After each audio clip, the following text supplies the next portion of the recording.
అదేంటోనండి, ఇప్పుడు జనరేషన్ పిల్లలు ఎదురుగా ఏ పని చేసినా ఏం మాట్లాడినా పెద్ద తప్పే అయిపోయింది. అది చివరికి మనకు పనిష్మెంట్ లాగే అయిపోయింది. మనం మాట్లాడుకునేటప్పుడు వాళ్ళు విన్నారే అనుకోండి పొరపాటున, అది వాళ్ళకి చేసి ఇచ్చినంత వరకు కానీ ఊరుకోవట్లేదు. మా వారు నైట్ టైం ఈ పన్నీర్ తీసుకొస్తూ మార్నింగ్ వీడికి లంచ్లోకి పన్నీర్ బిర్యానీ చేశానని చెప్పారు. అది విన్న మా వాడు మార్నింగ్ నేను లేచేసరికి లేట్ అయింది, పప్పు అన్నం చేసి పెడతానంటే నాకు పన్నీర్ బిర్యానీ కావాలని అల్లరి చేశాడు.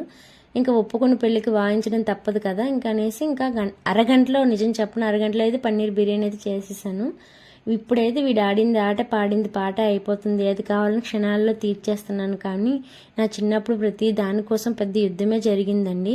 ఈవెన్ తినే తిండి నుంచి పడుకునే పరుపు వరకు ప్రతి దానికోసం పోరాడితే కానీ అది నా వరకు దక్కేది కాదు. దానికోసం మనం నెక్స్ట్ వీడియోలో మాట్లాడుకుందాం. బట్ అరగంటలో చేసినా కూడా పన్నీర్ బిర్యానీ అయితే చాలా బాగా వచ్చిందండి. చాలా అంటే చాలాను, ఇంత ఈజీ అనుకోలేదు అసలు.